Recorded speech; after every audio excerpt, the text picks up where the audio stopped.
Bienvenidos a una nueva edición de Sentido Común, este programa que es un esfuerzo conjunto inédito de 3 medios de comunicación de la región de Antofagasta. Nos habíamos perdido un tiempo, se nos bajaron algunos invitados, está pasando eso. ¿Cómo está San Román? ¿Cómo le ha ido? Editor, no director de Regionalista Diario. Muy bien, muy contento de retomar Sentido Común. Tenemos mucho que conversar y también tenemos un excelente entrevistado el día de hoy, así que muy motivados. Saludamos también al director de El Diario de Antofagasta, don Cristian Reyes. Hola Juan Andrés, muy contento de estar de regreso. Nos echaban de menos, sé que muchos habían preguntado ¿qué ha pasado con Sentido Común? Nos extrañamos y aquí estamos de vuelta con un tremendo invitado y los temas que usted quiere dialogar y conversar. Vamos a seguir interpelando al poder, vamos a seguir incomodando un poco. Algunos invitados se nos han caído, la gente estaba teniendo temor. Creemos que eso no debe suceder, no nos van a callar a nosotros y creemos que ustedes también deben aprovechar este espacio para enfrentar la verdad, las cosas, los hechos, compartirlo y debatirlos, no solamente entre nosotros, porque también se genera un debate bastante interesante fuera de pantalla, en las casas. Sabemos que hay grupos de WhatsApp donde también comparten mucho de la información que acá entregamos. Este fin de semana se viene la primaria. Hay ya un ambiente que yo diría ha estado con los debates relativamente suave, aunque ya empezó un poco más el fuego amigo. Ojalá que después eso sea sorteado. ¿Qué apuesta hace Fernando San Román para este fin de semana? Yo creo que el domingo 29 de junio va a ganar Janet Jara las primarias. Sé que el escenario está abierto aún en estos días, pero creo que ha ido creciendo mucho la candidatura de Janet Jara y yo apostaría porque ella va a ganar. Va a estar cerca Carolina Toá, pero sin duda que va a ser una mujer la que va a representar a la centroizquierda y al oficialismo en las elecciones de noviembre. Y de usted, don Cristian, ¿cuál es su apuesta para este fin de semana? ¿Vamos a hacer apuestas? Vamos a... Oye, sí, sería bueno apostar algo. Hay que yo por lo menos, Cristian, yo por lo menos no estoy dispuesto a raparme porque por ahí hubo una persona que prometió que si pasaba una cosa, un resultado Dígalo, una vez... ¿quién? Marcela Ruz parece que se llamaba, dijo que se iba a rapar y no pasó nada. No se rapó. Claro. No, pero la idea es cumplir. Bueno, si tuviera que jugármela para este fin de semana, me parece que sin tener una bola de cristal, creo que... Quien está mejor aspectada para este fin de semana es la candidata Janet Jara. Creo que la candidatura de Carolina Toá ha estado perdiendo fuerza durante las últimas semanas y ha sido bastante evidente. Por una parte han sido sus declaraciones y también como algunos analistas lo han propuesto, que Carolina Toá es excelente tomando decisiones, una muy buena política, pero no tan buena candidata. Pero también es más transversal, puede en un caso de ellos llegar a un escenario más allá de la primaria donde se va a necesitar convocar, y yo no sé si Janet Jara pueda tener esa capacidad. O sea, para una segunda vuelta, de todas maneras que Carolina Toá tiene mejores chances, pero para esta elección en particular, donde se le está hablando a los convencidos, se le está hablando al electorado oficialista, la candidatura de Toá no hace tanto sentido con estos sectores o quienes simpatizan con la idea del oficialismo, y eso ha sido, creo yo, una de las claves de lo que pueda pasar este fin de semana. ¿Qué tanto van a ir a votar personas que no son del oficialismo, sino que de oposición? Yo creo que, bueno, ahí hay otra apuesta. Ellos piensan que entre 2 millones de personas, 1,5 millones, 2 millones de personas sería el éxito. Yo creo que no van a convocar 1 millón, puede ser.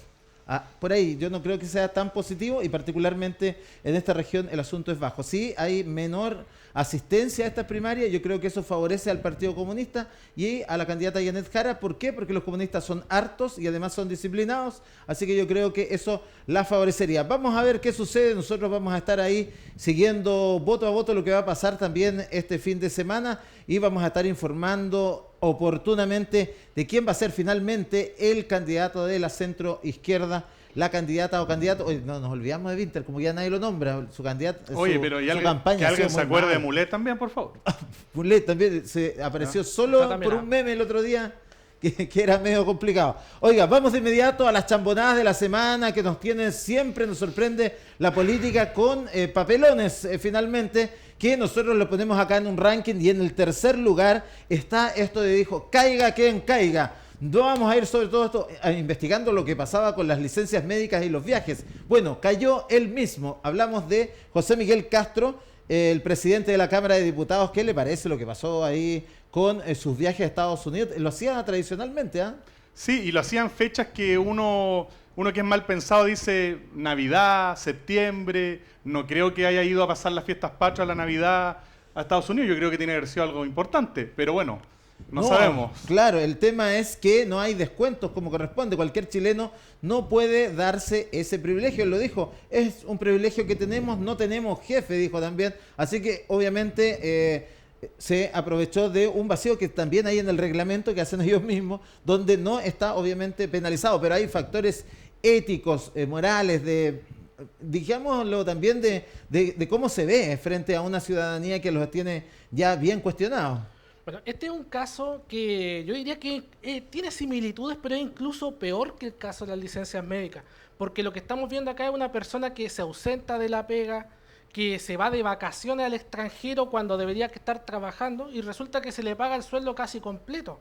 Y como si hubiera ido al trabajo. Eso pasó con el diputado José Miguel Castro, pero yo digo que es incluso peor que el caso de licencias médicas porque en este caso estamos hablando de una autoridad, alguien que debería estar proponiendo un estándar aún mayor que el resto de los ciudadanos, y por otro lado estamos hablando también de un parlamentario que recibe un tremendo sueldo, una dieta parlamentaria que llega a los 7 millones de pesos, y uno esperaría que lo mínimo es que en semanas distritales estuviera acá, en el distrito, haciendo su trabajo. Es lo que corresponde, que para ser justos también hay de distintos sectores. Carmen Hertz, por ejemplo, también viajaba a ver su familia para Navidad, allá vacaciones, y lo malo también, por ejemplo, en Renovación Nacional también había gente, y algunos parlamentarios tienen a sus community managers, entonces en las redes sociales aparecían haciendo actividades, pero en realidad estaban de viaje, lo que me parece aún más grave. No hay la explicación además, Juan Andrés, porque el decir nosotros no tenemos jefes, No, o sea, claro. los jefes de los parlamentarios son los ciudadanos, son las personas que pagan impuestos. Pronto van a ver quién es su jefe en las votaciones. Vamos al segundo puesto, un tema complejo, pero que tiene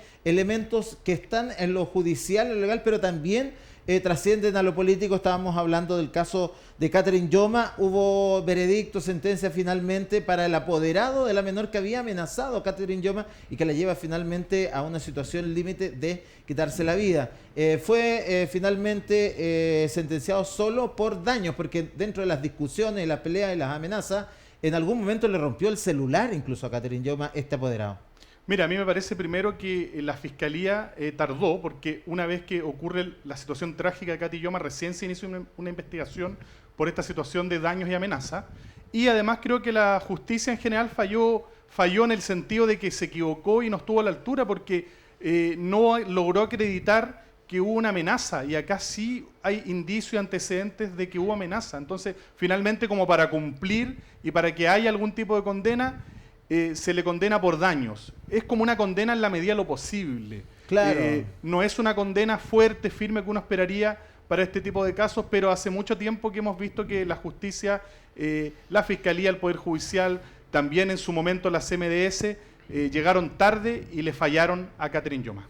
Bueno, quedan otras instancias que podrían tocar al exalcalde Jonathan Velázquez, primero por haber hecho público el informe médico de Catherine y también por situaciones como esta, de las amenazas, de las agresiones que sufrió la profesora, porque ella llevó los antecedentes a quien correspondía, al presidente del directorio de la CMDS, en este caso el alcalde Jonathan Velázquez, y no se actuó ni en tiempo ni en una forma adecuada. Así que, bueno, todavía van a dar mucho que hablar ese caso. Y vamos al número uno de lo que fue también en los temas políticos y también con resonancia en distintos medios de comunicación.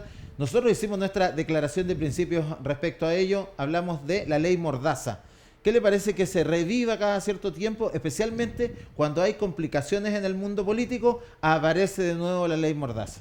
Yo lamento que dos senadores de nuestra región, la senadora Paulina Núñez de RN y el senador Pedro Araya de la bancada del PPD, sean parte autores de esta iniciativa. Y si bien ellos dicen que el objetivo no es coartar la libertad de expresión, bueno, hay articulados, hay propuestas dentro de esta normativa que están proponiendo que sí vienen a coartar la libertad de expresión.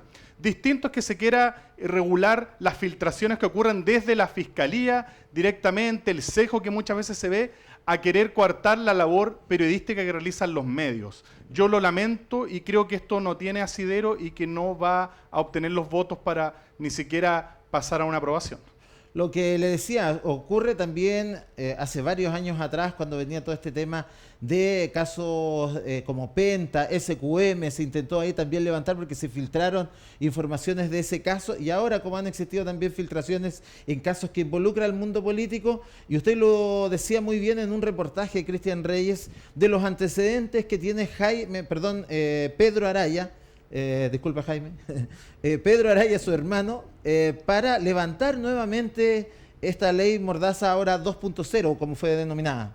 Bueno, este proyecto sin duda que es un verdadero papelón, porque en medio de tantos escándalos, filtraciones judiciales, que involucran a figuras políticas, tenemos por ejemplo casos como el caso Convenios, el caso Procultura, lo que pasó con Hermosilla, con Monsalve, lo que uno esperaría por parte de los senadores, alguna propuesta para mejorar la transparencia o fortalecer la fiscalización.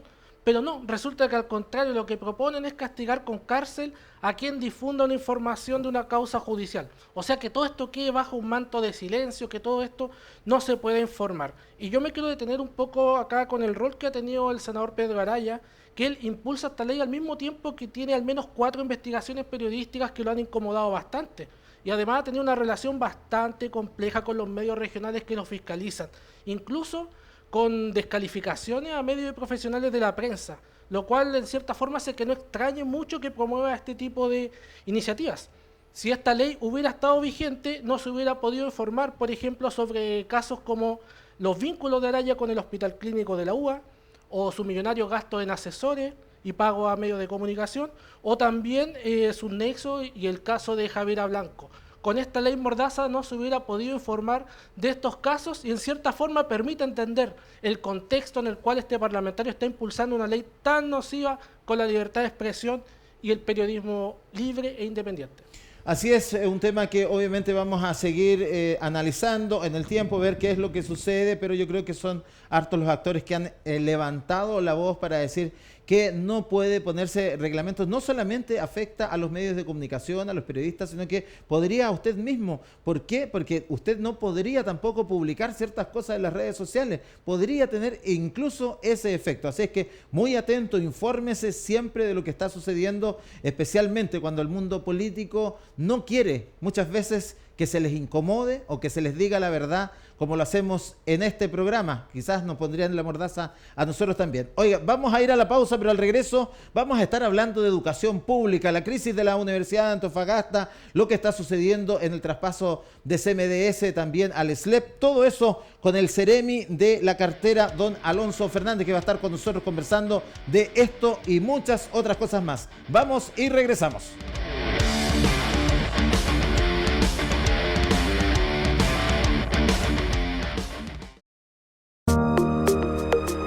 Música, cultura, crónicas, política, entrevistas y tendencias web. Son solo parte de nuestros contenidos. El hashtag Multiplataforma Informativa.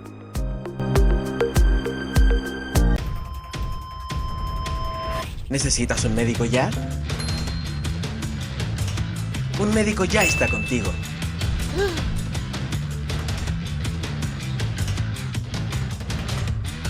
¿Y los exámenes? Los realizamos en tu casa y te entregamos los resultados. ¿Medicamentos?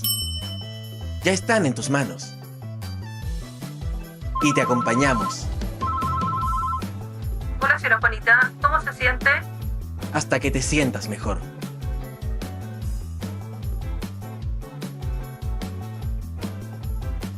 ¿Y si vuelves a caer? Ahí estaremos contigo al instante.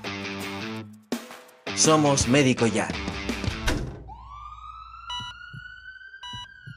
Estamos contigo.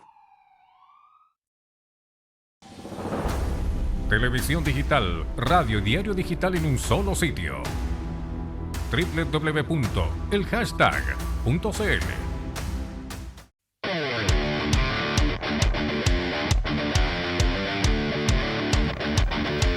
De regreso, segundo bloque de Sentido Común, ya está con nosotros el Ceremi de Educación Alonso Fernández, a quien queremos primero que todo agradecerle que esté con nosotros. Gracias por darse el tiempo en su agenda para conversar de algo tan importante como es la educación pública y en términos generales todo lo que ha estado sucediendo alrededor de la educación en el último tiempo. Bueno, muchas gracias por la invitación, la oportunidad también de conversar de temas que son relevantes en la región, que son temas que afectan también a los estudiantes y también es de interés de las familias. Así que reiterar los agradecimientos y esperemos que sea un buen espacio. Bueno, Seremi, empezar haciendo un balance. Precisamente hace muy pocos días la delegada presidencial hizo un balance de la gestión. Es el último año del gobierno de Gabriel Boric y usted ha estado presente en una cartera tan importante y que era una bandera de lucha de este gobierno. ¿Cuál cree usted que son o cuál es el diagnóstico que hace usted de la educación pública ahora que ha estado trabajando en ella? ¿Y cuáles son los desafíos que tiene también pendientes luego de ya estar finalizando este gobierno? Bueno, creo que en líneas generales, desde el Ministerio de Educación y a nivel país, estamos viviendo una época de transformación. Y eso justamente lo ha entendido y lo está aplicando el Ministerio de Educación cuando establece reformas legales importantes en todas las trayectorias educativas. Digo, desde educación parvularia, con la ley que moderniza la educación parvularia, también con la ley que implementa los servicios locales de educación pública para educación básica y media, y también con la ley que pone fin al CAE y establece un nuevo sistema de financiamiento de la educación superior, entendiendo también que se está reformando en todos los niveles. Y sumado a esto también un nuevo entendimiento, un nuevo marco regulatorio en torno a la convivencia educativa y buen trato, que es una ley que está en el Congreso, es una ley que también tiene una relevancia importante de manera regional y que fue votada por unanimidad por la Comisión de Educación del Senado. Por lo tanto, creo que estamos ante grandes reformas que hace bastante tiempo en educación nos cuesta modernizar, nos cuesta avanzar, nos cuesta estar en vanguardia en los temas y creo que estas leyes obedecen a eso. Sumado, y por último, a la actualización de los currículos escolares, tanto el currículum escolar, el año pasado tuvimos una consulta pública, tuvimos congresos pedagógicos y al mismo tiempo la actualización del currículum escolar en materia técnico-profesional que se está dando también en este año. Así que nos estamos reformando y creo que esos son grandes avances. Seremi, ¿qué evaluación hace su cartera de la gestión de las corporaciones municipales de educación, especialmente en Antofagasta, la CMDS, y en Calama, la Condes? Bueno, creo que son sostenedores que son uno de los más grandes de la región, por lo tanto también implican grandes desafíos por la cantidad de estudiantes, por la cantidad de establecimientos educacionales. Creo que la gestión de los municipios en educación fue parte del nacimiento y el origen de la nueva educación pública, de la ley 21.040, que nos dio lugar desde la implementación de la educación cuando se fue traspasada a los municipios hace 40 años, o los años 80, tuvieron grandes desigualdades. Más que hablar de una administración reciente municipal o de los últimos alcaldes, la administración municipal dejó brechas. Y esas brechas obedecían también a los enfoques que cada alcalde tenía en educación, a los recursos que disponía ese municipio, y eso dio origen a establecer un nuevo sistema único de educación pública. Por lo tanto, bueno, en la relación con los municipios, el año pasado no teníamos el SLEP Licancabur, por lo tanto nos relacionamos con los municipios.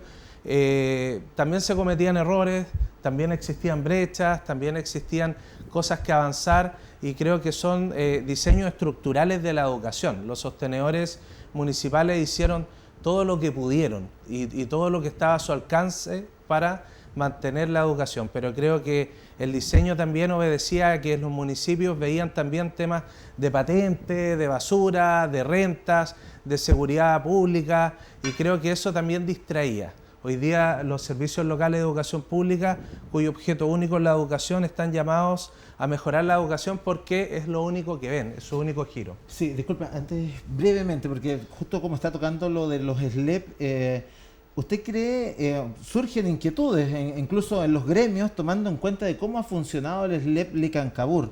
Ha generado una serie de problemas con pagos de sueldo, retrasos en esos aspectos. Entonces, al tener pronto este traspaso más encima con los problemas que está presentando CMDS, ¿cómo ve y cuáles son las certezas que le da principalmente a los gremios y a los apoderados de que esto se va a hacer de buena manera y no con las dudas que se vieron en el SLEP Licancabur o en el SLEP Atacama, por ejemplo? Bueno, creo que SLEP Atacama obedecía a otra situación de lo que ocurrió acá en la región con Licancabur. SLEP Atacama veníamos de una pandemia donde los establecimientos estuvieron cerrados, donde no estaban las condiciones para traspasarse y eran otras reglas de aplicación de un SLEP. Sobre todo habían designado al director ejecutivo un par de meses antes, por lo tanto, acá con el SLEP Licancabur ocurrieron otras situaciones. Hubo errores en el proceso de instalación, los hubo que corregirlos, los corrigieron y sobre todo deben mejorar bastante la implementación del servicio local. Lo que hay detrás es una nueva educación pública, es una política pública que no puede mancharse por errores en la implementación. Sabemos que la implementación no se puede lograr en un día y es un proceso de implementación, lo cual deben estar todos los actores que intervienen en los procesos educativos a disposición también de generar las mejores condiciones de traspaso. Sabemos también que el SLEP Antofagasta tiene otras condiciones, está en tiempo y en forma, digamos, avanzado con todos los procesos críticos que obedecen a un traspaso, a una instalación. Ya tienen su oficina, tienen personal, se han reunido con gremios, han socializado también la política pública, por lo tanto creo que no debe creerse que lo que ocurre o lo que ocurrió, porque ya se han solucionado las problemáticas del SLEP Licancabur, debe generarse también en el SLEP Antofagasta. Creo que la implementación de uno es muy distinto a la implementación de otro, afecta también el territorio, las externalidades y también los errores de gestión de las personas y los funcionarios. Seremi, yo quería traerle un poco de vuelta a lo que ha sido la administración por parte de las corporaciones municipales. Aquí en Antofagasta ha sido bastante comentado el caso de que sucedió en la corporación municipal, donde se realizó un contrato con un holding comunicacional por parte de la corporación municipal con recursos que aparentemente parte de ellos provendrían de la subvención escolar. Si nos pudiera comentar si a su juicio corresponde que se financie este tipo de contratos con recursos de educación, y por otro lado también consultar en qué va esta derivación de antecedentes que realizó el Ministerio de Educación, el Seremi de Educación, a la Superintendencia de Educación para que se evalúe este contrato. Bueno, señalar que nosotros nos enteramos por los medios públicos, por ustedes también que llevaron la noticia, y en eso nos movilizó. Desde que salió, digamos, la publicación, nosotros emitimos un oficio a la corporación solicitando antecedentes y que aclaren también las situaciones. Y hicimos lo mismo con la Superintendencia de Educación, a la cual le derivamos todos los antecedentes respecto que teníamos que eran hechos públicos también y conocidos, para que investigue y esclarezca las situaciones. Que nosotros, si bien del Ministerio de Educación entregamos los recursos por medio de la subvención escolar, no somos quienes los fiscalizan y sancionan. Es la Superintendencia de Educación y en ese sentido activamos los protocolos que nosotros tenemos y es derivar a quien corresponde la investigación. Fuera de eso, dentro de de los gastos que pueden incurrir los sostenedores con subvención, efectivamente se pueden destinar tanto a infraestructura, a mantenimiento de los establecimientos, a remuneraciones, y también hay un ítem, por ejemplo, que es para reforzar los proyectos educativos institucionales a través de los programas educativos institucionales, que son los PI y también los PME de cada establecimiento, y en eso se pueden permitir labores, por ejemplo, de difusión o comunicacionales, pero siempre debe ser con un destino y con un enfoque educacional. Yo la verdad que desconozco el contenido directo porque no tuvimos la posibilidad nosotros de ver los podcasts que se grabaron, pero pero esto debe ser bajo un proceso muy riguroso y muy estricto, porque son recursos públicos, son recursos de la subvención escolar que en su origen y destino debe entregar un beneficio a los estudiantes directamente y a las comunidades educativas. Por lo tanto, si bien se puede realizar labores de difusión comunicacional para reforzar un proyecto educativo institucional, debe ser esto elaborado, diseñado por medio de una estrategia con el establecimiento educacional. Deben haber también procesos de verificación, de medición, si es que esta medida es pertinente y también tuvo los efectos necesarios y el impacto esperado en la comunidad educativa.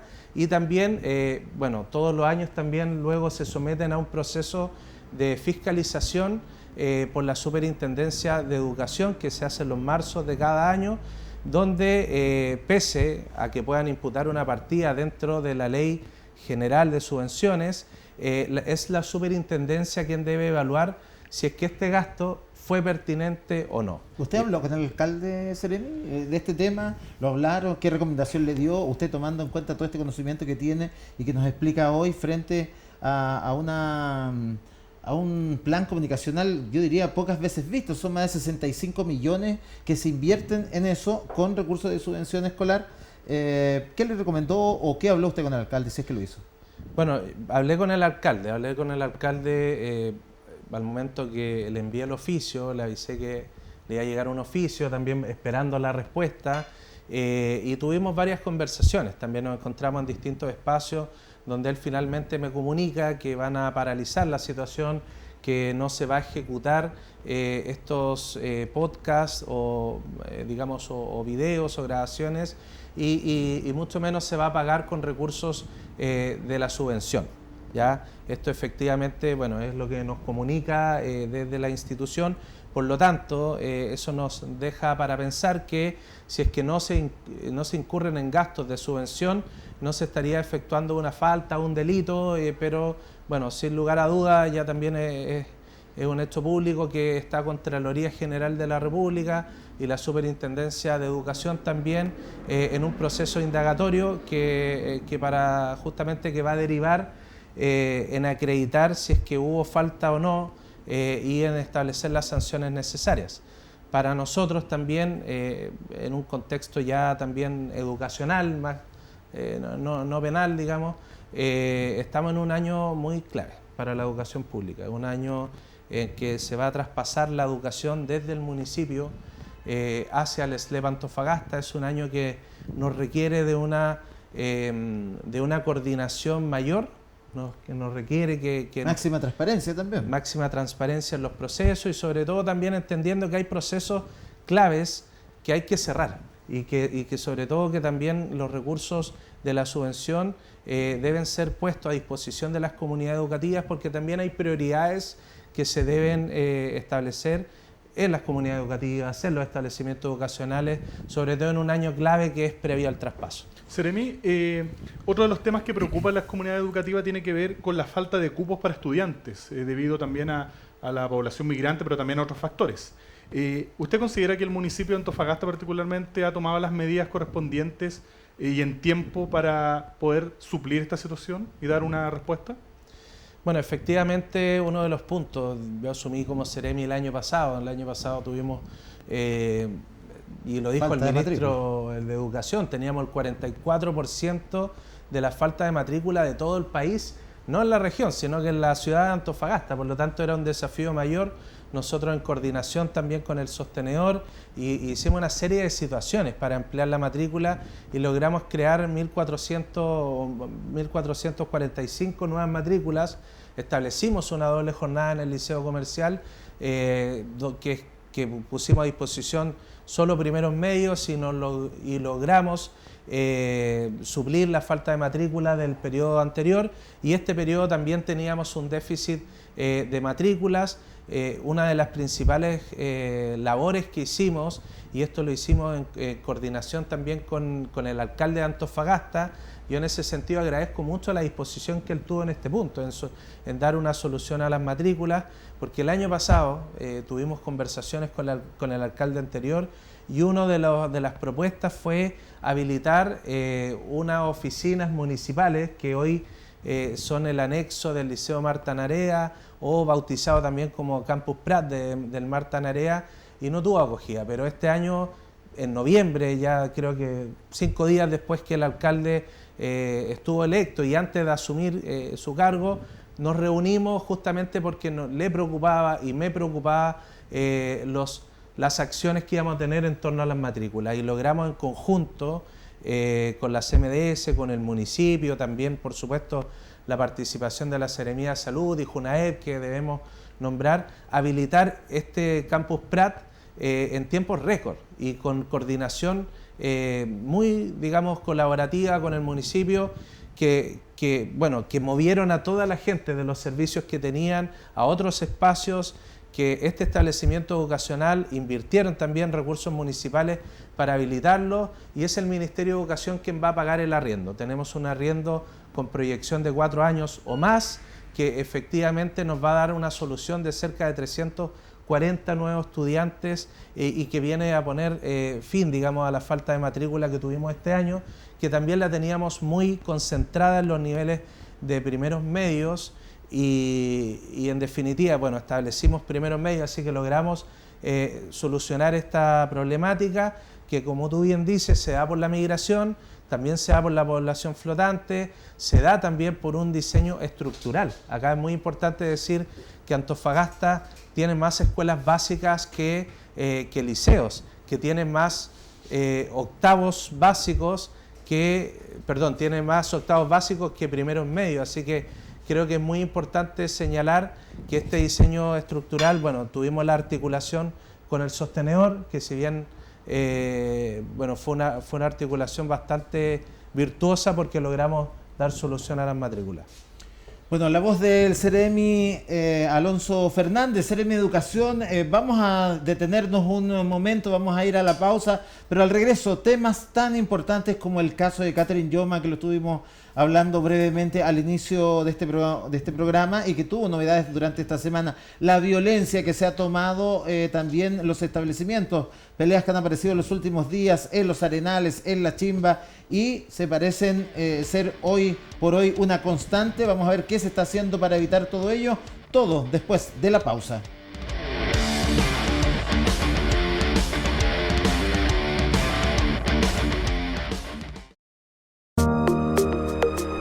Música, cultura, crónicas, política, entrevistas y tendencias web. Son solo parte de nuestros contenidos.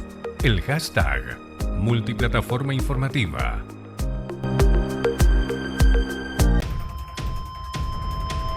¿Necesitas un médico ya? Un médico ya está contigo.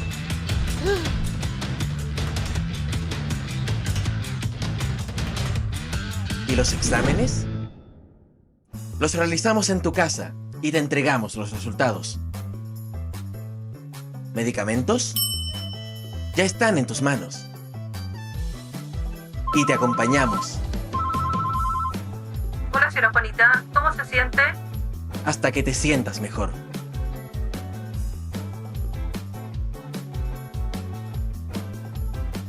¿Y si vuelves a caer? Ahí estaremos contigo al instante. Somos Médico Ya. Estamos contigo. Televisión digital, radio y diario digital en un solo sitio. www.elhashtag.cl.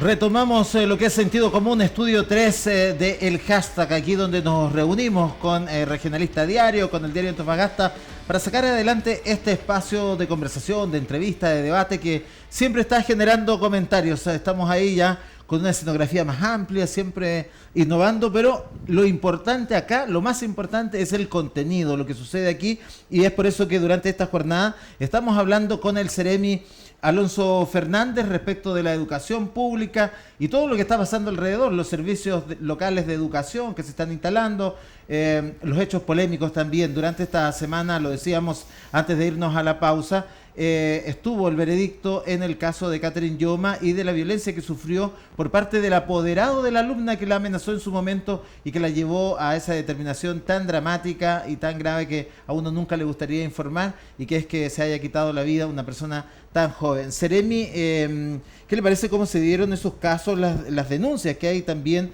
en torno a profesores que se sienten acosados, que son agredidos? ¿Qué trabajo se está haciendo para que no lleguemos a situaciones tan graves como lo que sucedió con Catherine Yoma, que incluso se habló de impulsar una ley que finalmente quedó durmiendo en el Congreso? Bueno, efectivamente obedece también, y hay que precisar, un fenómeno social que vivimos hoy día, un fenómeno de violencia que también ocurre dentro del contexto de la educación. Los establecimientos educacionales no son burbujas, y todo lo que ocurre fuera puede ocurrir dentro, y creo que es muy importante, bueno, hacer algunas precisiones en ese sentido. En los colegios no se enseña violencia, y si no, todos los establecimientos o todos los alumnos ocurrirían las mismas situaciones. Creo que hay que precisar eso, y al mismo tiempo nosotros estamos en una campaña para eliminar la violencia en los establecimientos educacionales, sobre todo considerando que la convivencia escolar se puede enseñar y también se puede aprender. Dentro de esa línea tenemos 3 acciones muy claras que en el fondo es la Política Nacional de Convivencia Educativa, y ahí nosotros hemos instaurado una mesa que es muy importante, que es la Mesa de Comunidades Educativas Protegidas, que va a sesionar tanto en Antofagasta como en Calama de manera mensual. Y nosotros, ¿qué hemos hecho? Hemos ido a pedirle ayuda al intersector, es decir, todos los organismos públicos que tienen injerencia o que pueden tener injerencia dentro de sus facultades y sus recursos también en los establecimientos educacionales. La lideramos nosotros y tiene participación delegación presidencial, la Seremía de Seguridad Pública, Salud, Deporte, INJUB, Defensoría de la Niñez, por supuesto los sostenedores. Estamos ampliando esta mesa también para abarcar toda la trayectoria educativa, Junji, Intera. Vamos a sumar también a las universidades, y es una mesa intersectorial que propone establecer un modelo de corresponsabilidad. El año pasado, cuando yo llegué a la Seremía, hablamos durante muchos meses de quién era la responsabilidad, si era la corporación, si era nuestra, si era de los apoderados, si es que los hechos ocurrían fuera de los establecimientos educacionales, si era de seguridad pública, seguridad municipal. Hoy día nosotros queremos hablar de que todos son corresponsables en algún punto, y ese sentido nos va a establecer un marco general para poder ayudar y apoyar a los establecimientos educacionales a eliminar la violencia. Por supuesto, nosotros lamentamos todos los hechos que han ocurrido, y en ese sentido, bueno, también tenemos un proyecto muy importante que se desprende además en un contexto de la paralización docente del año 2024, a raíz también del lamentable fallecimiento de la profesora Catherine Yoma, que tuvimos 6 semanas en un paro y que nos movilizó a generar un proyecto en conjunto con los gremios, con el sindicato, con el colegio de profesores, en la cual también estuvo presente el sostenedor, y que se llamaba Plan Antofagasta. Este Plan Antofagasta tenía 2 grandes etapas, que es primero la revisión de los reglamentos internos, los protocolos, y segundo un proyecto que fue aprobado hace un par de semanas en el gobierno regional, que es un programa piloto para contención y sobre todo para la salud mental de los equipos educativos, para armar oficinas provinciales tanto en Antofagasta, Tocopilla y Calama, donde un equipo multidisciplinario de psicólogos, psiquiatras puedan contener, asistir, reparar y acompañar a los profesores en su labor, sobre todo rescatando la salud mental y poniendo el foco en cuidar a quienes educan. Creo que eso es muy importante, y al mismo tiempo, bueno, tenemos la ley de convivencia, buen trato y equipos educativos que está en el Congreso, que es una ley que incorpora la ley Catherine Yoma, que fue presentada y que fue en su oportunidad. Nos reunimos con los parlamentarios de la región para que aunar proyectos, si no salieran distintos proyectos, y salió un proyecto que se llamaba Ley Catherine Yoma, que recogió y que está inserta dentro de esta ley de convivencia del Ministerio de Educación, y que hace un par de semanas, 3 semanas, ya se votó por unanimidad en la Comisión de Educación en el Senado, y hoy debe seguir su trámite legislativo. Lo importante de este proyecto es que tiene presencia de la región, por eso citaron a la hermana de Catherine Yoma, citaron a un representante del centro de alumnos del Liceo Andrés Sabela el año pasado. Cuando ingresó al Congreso ha tenido buena tramitación y viene a establecer un marco regulatorio distinto de trabajar en red la convivencia escolar. Seremi, respecto a la situación de la Universidad de Antofagasta, que está pasando por un momento de déficit financiero, una crisis también con el tema de desvinculación de docentes en un momento, ¿qué es lo que está haciendo la institucionalidad educativa para abordar esta crisis y tomar medidas para resguardar a la comunidad educativa en su conjunto, especialmente estudiantes y también docentes?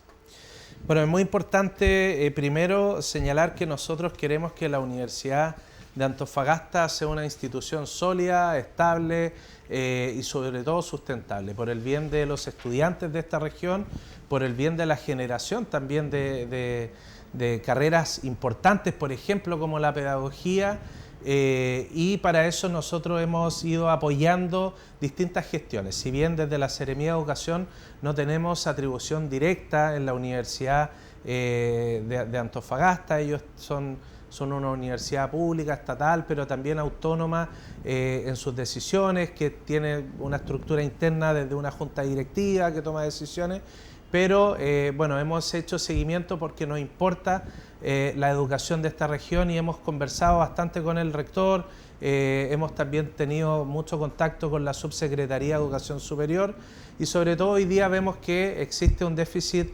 financiero de arrastre, un déficit estructural que no solamente obedece a esta administración del rector, sino que también ha sido arrastrada por generaciones y que se debe poner fin. Y eso debe comenzar con reconocer la situación y el contexto económico en la que se encuentran. Y creo que un acto de reconocimiento es que el rector voluntariamente solicitó apoyo a la Superintendencia de Educación Superior, que es el órgano finalmente fiscalizador, regulador de las acciones que ocurren dentro de, sobre todo financieras, que ocurren dentro de la universidad, la cual elaboraron un plan de intervención de urgencia, pero es voluntario. Voluntariamente sí, entregó varias recomendaciones del superintendente, pero hay cosas que uno a veces no entiende cuando, claro, el rector dice aquí hay fórmulas que vienen desde antes, hay reglamentos, pero el aumento de sueldos sucedieron entre el 2022 y 2024, que es en su periodo, y el rector pasó de ganar 6 millones y fracción a más de 9 millones. Eso mismo se da con su jefe de gabinete, que pasa de ganar 3 a 4 millones y medio, casi 5 millones. Entonces, cuando uno ve esta danza de millones en los sueldos, cuando ve los gastos que hay en otra serie de profesionales de apoyo que están hoy día teniendo por 3 o 4 partes sueldos. Hay una periodista que gana 8 millones de pesos porque hay gastos de este tipo. Entonces me gustaría saber su opinión, Seremi, frente a estas situaciones y cómo se pueden controlar, cómo se pueden hacer contenciones de costos en áreas sensibles, tomando en cuenta que hay esta crisis que podría poner en riesgo la formación y la educación superior en una casa de estudios que ha sido tradicional en la zona. Bueno, efectivamente, para poder salir de esta crisis financiera se deben tomar medidas drásticas. Si bien las universidades públicas, todas en conjunto también tienen problemas financieros de arrastre que llevan por muchos años, quedaron fuera también del reajuste del sector público. Por lo tanto, ese reajuste debe venir de ellos mismos. Creo que buen pie nace de solicitar un informe técnico a la superintendencia para aplicar medidas. Creo que eso es una oportunidad para poder seguir estas indicaciones. Hay indicaciones que son para ejecutarse inmediatamente en el primer semestre y otras en los siguientes años. Creo que son muy importantes para poder destrabar económicamente a la universidad. No solamente una acción va a llevar a salir financieramente de esto, pero sí es muy importante que los reajustes en los grandes salarios los reajustes, los viáticos, reajustes también digamos, en todos los niveles que se están dando hoy, deben aplicarse desde los equipos directivos, desde la rectoría hacia abajo también como un ejemplo. Creo que también no hay que desconocer también que hay profesionales que tienen doctorados, que tienen magíster, que hacen investigación, que pueden tener sueldos más elevados, y en ese sentido, bueno, el rector en su gestión sabrá diferenciar aquello, pero sobre todo también hay muchos funcionarios de planta a los cuales también se les debe revisar su carga académica para aumentar las horas con las remuneraciones actuales y sobre todo generar eficiencia. Esa eficiencia institucional debe estar presente en todos los sectores, no solamente desde la universidad. Por lo tanto, ese es un trabajo que debe hacer el rector con su equipo, pero debe hacerlo pronto, porque la educación, ellos son la presencia de la educación pública, en educación superior en la región. Nosotros queremos que les vaya bien porque tenemos también dos proyectos muy importantes con ellos desarrollándose actualmente que queremos que se desarrollen bien, como es la Universidad de Antofagasta en Calama, y también estamos trabajando para generar la carrera de educación artística en la Universidad de Antofagasta. ¿Seremi, se ha visto afectado este proyecto de la instalación de la sede en Calama debido a esta crisis económica, o se están tomando medidas para asegurar que efectivamente se lleve a término esta anhelada sede de la UA en Calama? Bueno, creo que por el bien de la provincia de Calama, por sus estudiantes, esto debe ejecutarse. Además, recordar que es un compromiso presidencial. El presidente de la República vino a la región, lo delegó también en el subsecretario de Educación Superior. Él también, a través del subsecretario, ha estado presente en todas las reuniones con el senador Velázquez, con el gobernador, con digamos, el alcalde de Calama, con el rector de la Universidad de Antofagasta, para darle cuerpo y dinamismo y realidad también a este proyecto. Creo que hoy no está puesto en riesgo porque los recursos son externos a la universidad. Hay una alianza entre Codelco, quien va a poner recursos para el diseño de la universidad, van a poner también los terrenos para instalarse la universidad, y también el gobierno regional van a poner los recursos para poder construir este campus. Por lo tanto, el compromiso de la Universidad de Antofagasta es presentar un proyecto educativo que va a comenzar también con carreras que son más de pizarrón, como Derecho, Pedagogías, en la cual nosotros le hemos solicitado también aperturar la educación intercultural bilingüe, muy pertinente al territorio de la provincia del Loa, y en ese sentido creo que es una oportunidad, no es un impedimento, sino que es una oportunidad para que la Universidad de Calama también revierta su situación financiera, aumentar las matrículas, abarcar más estudiantes, y sobre todo que eso es solo el comienzo de las medidas que ellos pueden tomar. Seremi, no podía dejar pasar también esta pregunta más en el plano político. Este fin de semana se desarrollan elecciones primarias. En este caso hay 4 candidaturas. ¿Cuál sería aquella que usted considera que es más cercana a la que está apoyando? Bueno, que como Seremi de Educación tengo ahí prohibiciones de referirme o incitar, digamos, a alguna candidatura en particular. Lo que creo que es un ejercicio democrático muy relevante y muy importante, a la cual yo espero que asista la mayor cantidad de personas, porque finalmente una de las encuestas más representativas es justamente una primaria, y es el clamor y la voz de la ciudadanía que va digamos, a manifestarse. En ese sentido creo que, bueno, nosotros desde Educación también cumplimos un rol clave, porque habilitamos los establecimientos educacionales, los ponemos a disposición de las elecciones, que vamos a entregarlos el día viernes, a recepcionarlos el domingo en la noche, y el lunes en la mañana tienen que estar ordenados, listos, sanitizados. Por lo tanto cumplimos ahí un rol, y yo invito sobre todo a participar en este ejercicio democrático de las primarias con mucha responsabilidad, pero también muy informados sobre todo de los proyectos y los programas de cada candidato. Bueno, no puede decir el Seremi cuál es su candidato, porque su candidato se bajó. Sí, usted es del Partido Liberal, ¿no? Sí. Era Vlado Mirosevic el que era su candidato, finalmente se baja. Cuéntenos un poco más de los liberales. Usted es uno de los pocos representantes que hay junto con Sebastián Videla en la zona. Cuéntenos qué es ser liberal, cuáles son un poco las premisas que tiene su partido y cuál es la participación efectiva que hay acá, si hay militantes, hay una orgánica. Cuéntenos un poco de eso.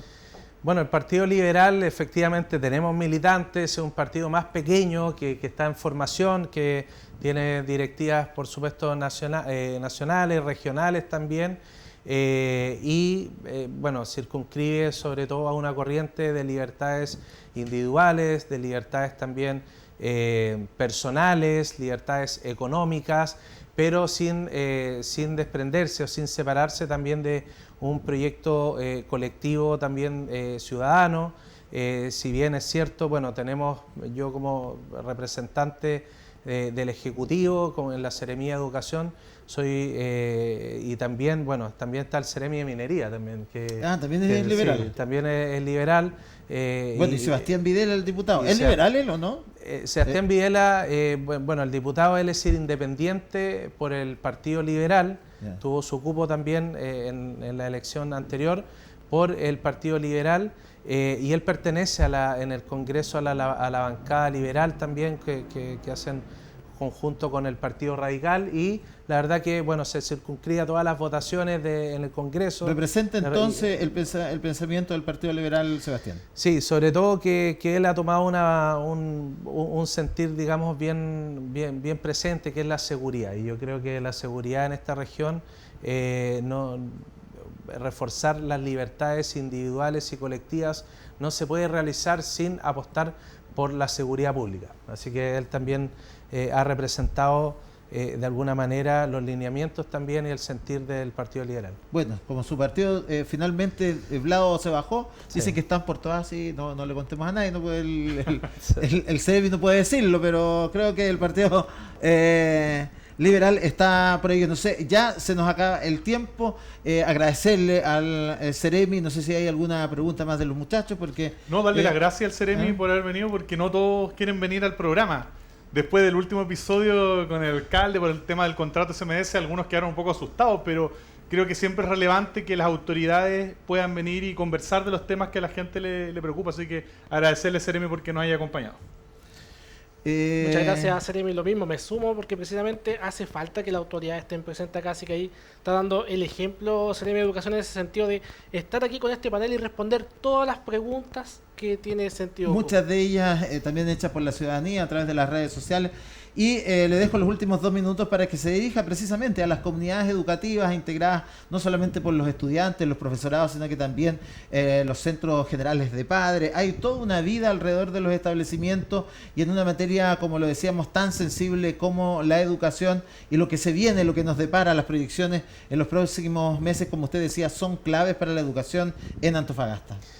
Bueno, agradecer también la invitación, la oportunidad también de entregar un mensaje sobre todo de optimismo. Yo soy una persona bien optimista y creo que la educación pública puede reforzarse, que parte del diagnóstico que se hizo por más de 40 años en educación están plasmadas en la ley 21.040. Creo que los errores en la instalación que han ocurrido en el SLEP Licancabur son errores que fueron subsanados, que pueden ocurrir errores en los traspasos, pero lo más importante es que se tomen las medidas necesarias, urgentes y sobre todo pertinentes y prontas para subsanarlo, y eso ha ocurrido. Creo que además una de las labores por las cuales yo tomé la decisión de ser Seremi de Educación es instalar la educación pública en esta región, de la mano del SLEP Licancabur y del SLEP Antofagasta, y eso lo queremos cumplir el 1 de enero del 2026, sobre todo porque fuera de hablar de las remuneraciones, de los pagos de luz, de agua, de los establecimientos, detrás hay un proyecto contundente que es mejorar la calidad de la educación. Y creo que en los próximos meses, ya cuando se estabilice también la implementación, vamos a hablar de cómo vamos a impactar dentro del aula, cómo mejoramos los procesos educativos, cómo mejoramos los resultados del CIMSE, cómo establecemos bajar los índices de deserción escolar, cómo aumentamos también la presencia de mayor acceso a la educación y sobre todo mejorar la convivencia educativa. Creo que hay grandes cambios y el Ministerio de Educación está en un proceso de transformación, la cual estamos liderando acá en la región en todos los niveles. Se me olvidó también decir, bueno, algo muy importante que para mí es muy significativo, que es el pago de la deuda histórica a los profesores, que estamos liderando también acá en la región, que va a comenzar en octubre el primer pago, así que también es una deuda que nos permite avanzar, pero también saldar las heridas del pasado. Bueno, la voz del Seremi Alonso Fernández, Seremi de Educación.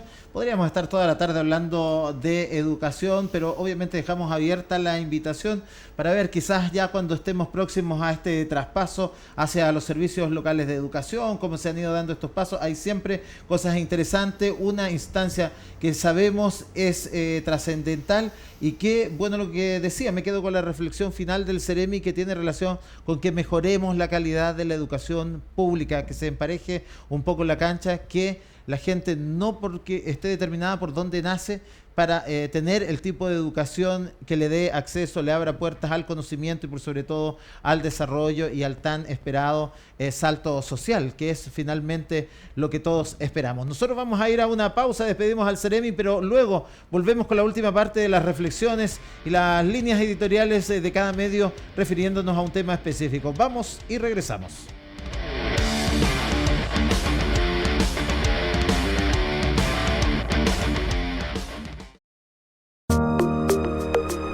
Música, cultura, crónicas, política, entrevistas y tendencias web. Son solo parte de nuestros contenidos. El hashtag Multiplataforma Informativa.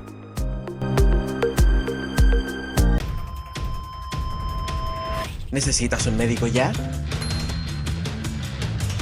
Un médico ya está contigo.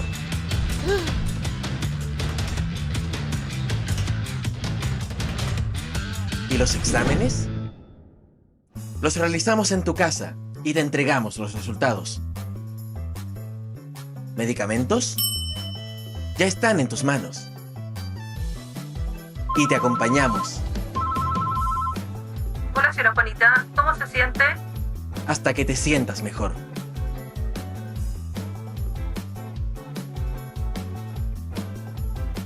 ¿Y si vuelves a caer?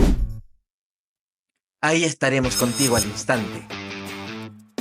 Somos Médico Ya. Estamos contigo. Televisión digital, radio y diario digital en un solo sitio. www.elhashtag.cl.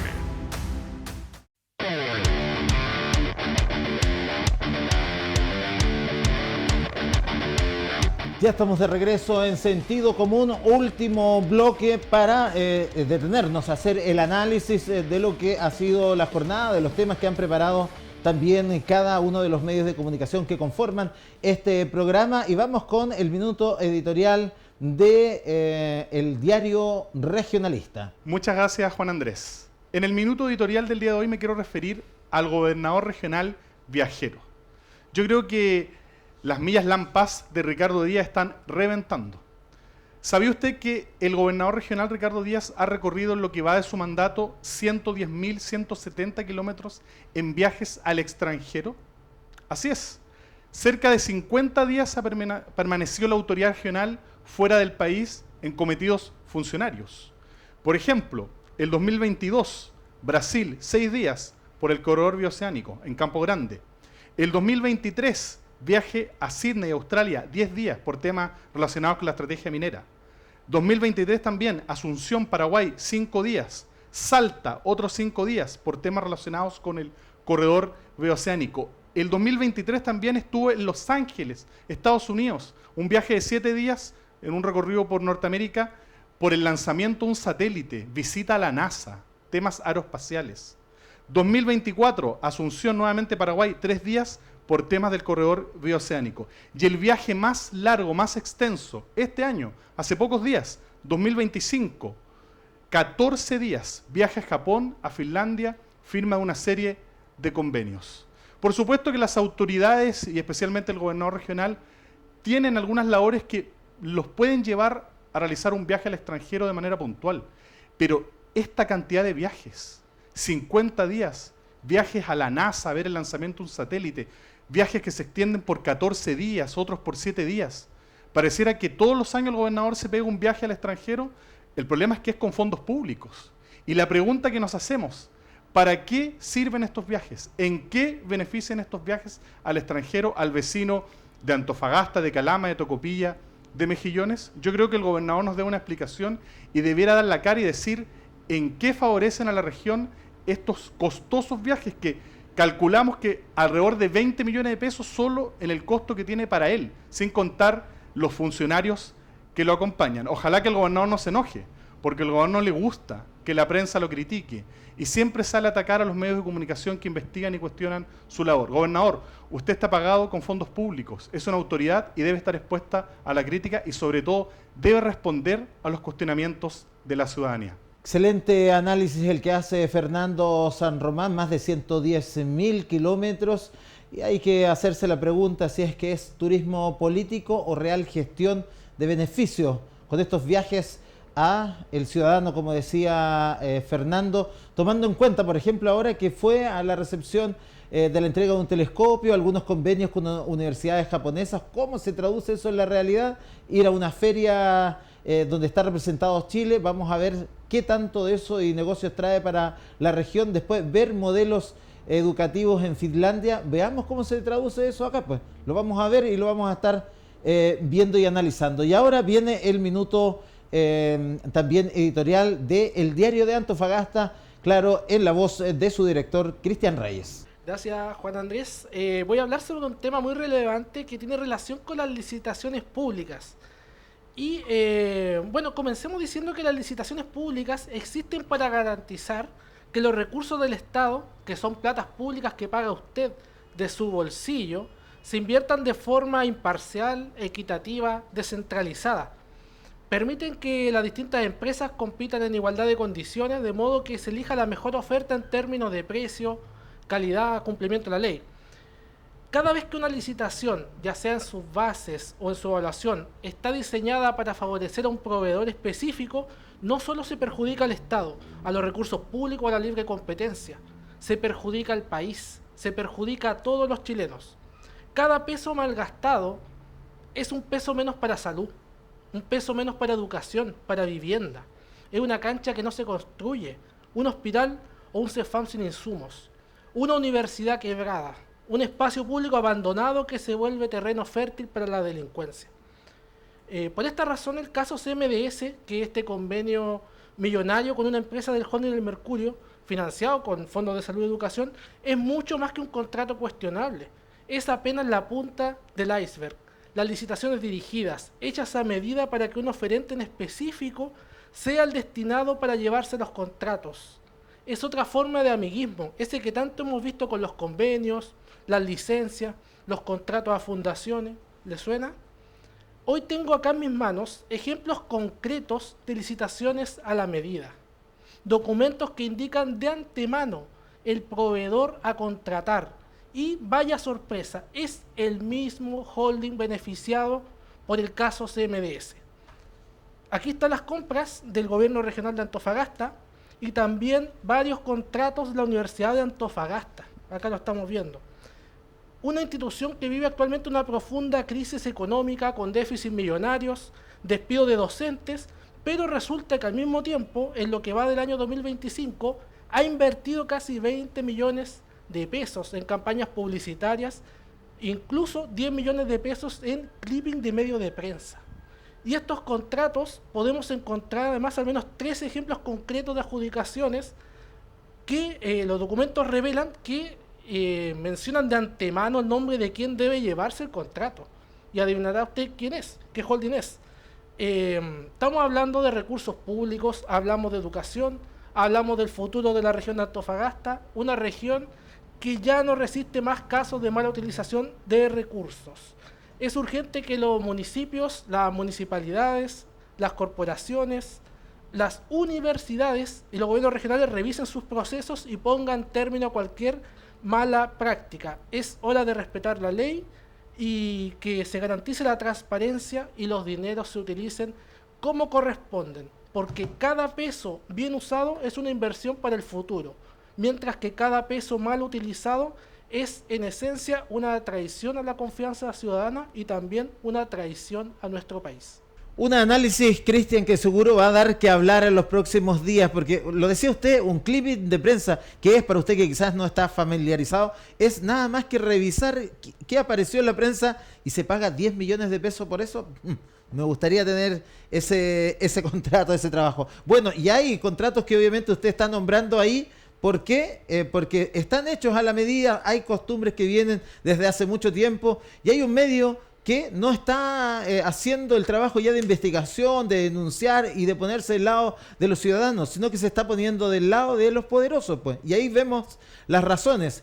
Por eso están del lado de los políticos y se transforman finalmente en relacionadores públicos de los políticos, de los poderosos y quienes finalmente le dan la espalda con estos recursos a la ciudadanía, como bien lo decía Cristian Reyes. Vamos a seguir nosotros en otro capítulo incomodando, interpelando al poder. Vamos a buscar más invitados, vamos a estar entregando detalles también de lo que viene en la próxima elección primaria. Vamos a entregar algunos detalles y reiteramos, por supuesto, nuestra invitación tradicional a la senadora Paulina Núñez para que venga a Sentido Común. Estamos esperándola acá, ojalá nos puedan responder su equipo ahí de prensa. Si alguien ve a la senadora, que no se ve mucho por la región, pero si alguien la ve, le puede decir que la estamos invitando para que venga a conversar un poco de todo este contexto. Está de vocera, no sé si seguirá de vocera porque Evelyn Matei había cambiado a todos sus voceros, pero que nos cuente un poco de esa labor. Y ustedes encuéntrense con nosotros a través de las diferentes plataformas.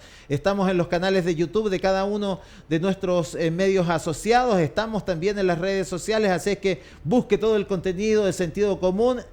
También interactúe con nosotros, coméntenos, díganos a quién quiere de invitado, qué tema le gustaría tocar, qué le gustaría que investigáramos. Hay bastante gente que ya nos está escribiendo. Estamos atentos a cada uno de sus comentarios. Nos reencontramos en otro momento con más Sentido Común.